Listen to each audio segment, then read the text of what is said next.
First, to our top story today, the diplomacy revolving around China has become one of the key issues in the West.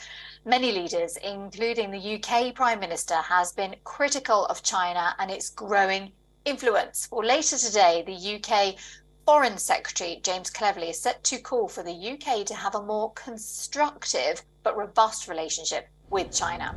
Cleverly is expected to use a keynote speech to express the UK's approach towards China.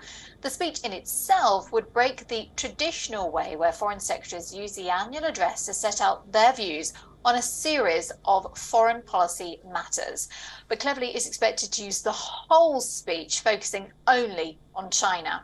Well, according to reports, Cleverly will argue isolating China will work against the UK's interest, but at the same time, he will urge China to be transparent about its military expansion, as China held military drills focused on Taiwan.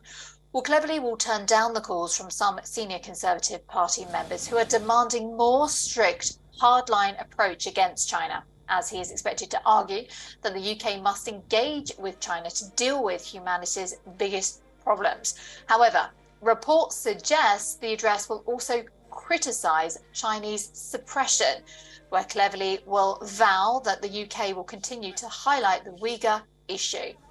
Meanwhile, the UK government is set to stop the funding for Mandarin teaching as branches of the Chinese state-linked Confucius Institute. The step is expected to be announced by Cleverly later on today. Well, earlier, reports alleged that a secretive visa scheme has been used to fast-track Chinese government-vetted staff to come to the UK so that they can promote Chinese Communist Party values at the institute. Well, in total, there are around 30 branches of the Confucius Institutes here in the UK.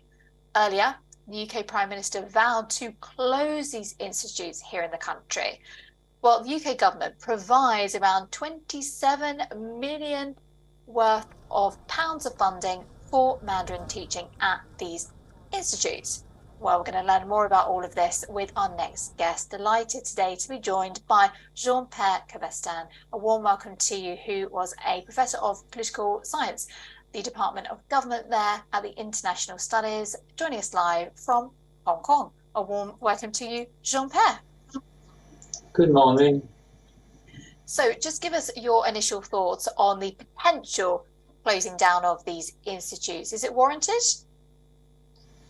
Well, I think the UK, as other countries in the world, have to be very much aware of mainland China's united front diplomacy. The Communist Party of China has always promoted that type of policy in order to influence the host countries interested in learning more about China, learning the language, learning more about its history and civilization. So clearly, what China ambitions here is to control the narrative about China around the world. Now, it's just one facet of China's growing influence around the world. There are many other dimensions, including the military dimension you've mentioned, but also trade and economic relations with a lot of countries. Okay, and in your opinion, how threatened should we be about China here in the West? I think we have to be aware of China's growing influence. Where China is more threatening is, of course, closer to home, I would say, in the Taiwan Strait, in the South China Sea, and it's more China's immediate neighbors which are quite worried about China's ambitions, in particular its willingness to accelerate unification with Taiwan by any means. So that's where the risk of war, the risk of instability are the most obvious. Now, around the world, of course, China is trying also to increase its economic influence and political influence in many ways, and in capturing or influencing and even capturing elites around the world, if possible, which are, people and companies which are dependent upon China for their well-being from an economic point of view. So here I think we have to be aware of all those risks, but at the same time it's possible to mitigate them in being more selective and more rigorous in our engagement policy towards China. Okay, Jean-Pierre, thank you so much indeed. Thank you for your time. Emeritus Professor of Political Science, Department of Government and International Studies, joining us live from Hong Kong today. We appreciate your time.